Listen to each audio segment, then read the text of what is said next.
Hello friends, good morning. আশা করি সবাই ভালো আছো। তো আজকে আমি যে টপিকটা তোমাদের সাথে আলোচনা করব সেটা হলো WBP vacancy, Kolkata police sub inspector vacancy. তো বিভিন্ন চ্যানেলে দেখছি 12,000 ভ্যাকেন্সি নিয়ে বিভিন্ন ধরনের কথা উঠছে। তো আমি যে কথাটা বলবো সেটা তোমরা ভালো লাগলে শুনতে পারো। যেটা হলো, দেখো, ভ্যাকেন্সি বা রিক্রুটমেন্ট বেরোবেই। পুলিশের রিক্রুটমেন্ট প্রত্যেক বছর বছর বেরোবে। একটা রিক্রুটমেন্ট প্রসেস চলছে, যে প্রসেসটা কমপ্লিট না হওয়া পর্যন্ত হয়তো নেক্সট নতুন রিক্রুটমেন্ট আসছে না। তো রিক্রুটমেন্ট আসলেই যে আমরা চাকরি পেয়ে যাবো তা তো নয়, নিজেদেরকেও তৈরি রাখতে হবে। বুঝতে পারছি কম্পিটিশান অনেক হাই হয়ে যাচ্ছে। বাড়িতে বেকার হিসেবে বসে আছি, সেটাও দেখতে খারাপ লাগছে, শুনতে খারাপ লাগছে।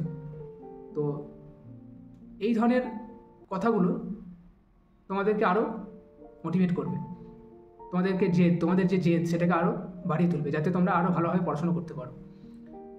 তুমি যে ধৈর্য ধরে বহু কষ্ট, বহু কথা সহ্য করে বাড়িতে আছো, পড়াশোনা করছো, এটা একটা বিশাল পরীক্ষা।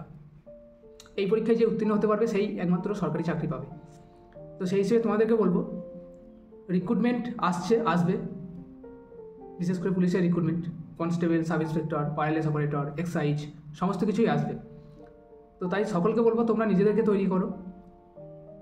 হয়তো এই কথাগুলো তোমাদের শুনে খারাপ লাগবে, বলবে হয়তো আমি বড় বড় কথা বলছি, কিন্তু অ্যাকচুয়ালি আমিও সেই জায়গা থেকেই এসেছি। আমিও একসময় এই ধরনের অনেক কিছু সহ্য করেছি, অনেক কিছু ত্যাগ করেছি, তবে আমি আজকে একটা চাকরি পেয়েছি। তো সেই হিসেবে তোমাদেরকেও এগুলো ত্যাগ করতে হবে, তোমাদেরকেও নিজেদেরকে তৈরি করতে হবে, সেই জায়গায় নিয়ে আসতে হবে যাতে কম্পিটিশন লেভেলে নিজেকে রাখতে পারো।